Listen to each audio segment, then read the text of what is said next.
প্রচারে বেরিয়ে এবার আদিবাসীদের সাথে নাচতে দেখা গেল হুগলির তৃণমূল প্রার্থী রচনা ব্যানার্জিকে। আজ ধনিয়াখালী বিধানসভার গোড়াপে ভোট প্রচার করেন রচনা। প্রথম এলাকার শীতলা মন্দিরে পুজো দেন তিনি। তারপরই মন্দিরের কাছে আদিবাসী মহিলাদের হাতে হাত ধরে নাচতে দেখা যায় তৃণমূলের এই তারকা প্রার্থীকে। এরপরই জনসংযোগ কর্মসূচি করেন রচনা ব্যানার্জি।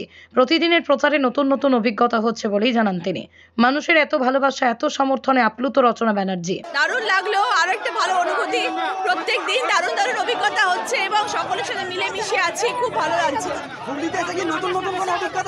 সবই ভালোই হচ্ছে। মানুষের এত ভালোবাসা যে আমার কোনো কথা নেই, আমার কোনো ভাষা নেই। আমি ভাবতে পারিনি যে মানুষ আমাকে এইরকম ভাবে ভালোবাসবে, এইরকম ভাবে আমার সাপোর্ট করবে এবং সকল থেকে এত এত এত আশীর্বাদ পাবো। আমি ভীষণ ভীষণ খুশি। হ্যাঁ, সবই করছি, সবাইকে খুশি রাখছি, সবার কারোর যেন দুঃখ না হয়।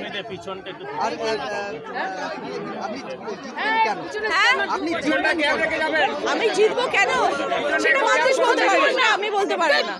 এইটুকু জানি যে মানুষ আমার ভরসা করবে, আমার উপর বিশ্বাস আছে তাদের এবং আমি তাদের নিরাশ করবো না।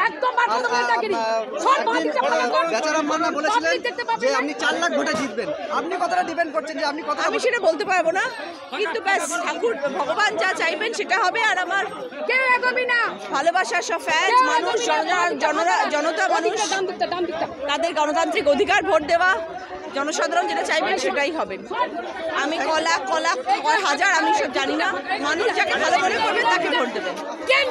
তারকেশ্বরের সর্বপ্রথম মডিউলার ওটি যুক্ত hospital Tarakeswar Apollo multi speciality hospital. যোগাযোগ নাম্বার 03212276400 অথবা 9474147604।